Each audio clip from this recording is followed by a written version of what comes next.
The UN Human Rights Office says it's verified more than 8,000 deaths inside Gaza.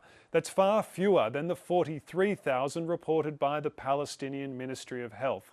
But of those, the UN says the majority, nearly 70%, were women and children. And that accords with the assertion by Palestinian authorities that most of the people killed in Israel's bombardment and ground invasion are civilians.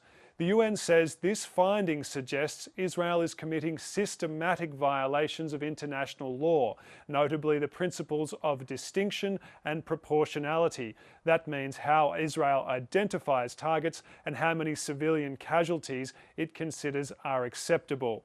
Israel's mission to the United Nations says the report ignores the realities on the ground in Gaza, particularly the role of Hamas, the Palestinian militant group which governed the territory, and its responsibility for civilian harm. Hamas is embedded amongst the civilian population, Israel argues, and it's impossible to attack Hamas targets without endangering civilians.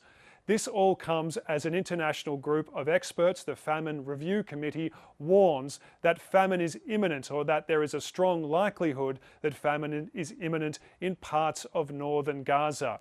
International agencies and the United States have been warning for some time now that Israel's offensive in northern Gaza, in which it's closed off large parts of the north, intensified its operations and bombardments, and told many residents to leave, were endangering the lives of the civilians in that area.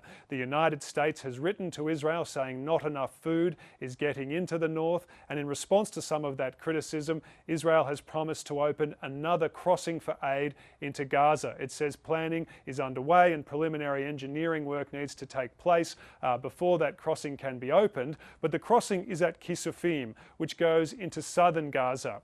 And what we've heard of Israel's plans and its continuing operations in the north are that those civilians who've been displaced as yet aren't being allowed to go back. And we don't know if this situation is going to get even worse. The Famine Review Committee warns that if immediate action is not taken, then famine will be in place in parts of the north.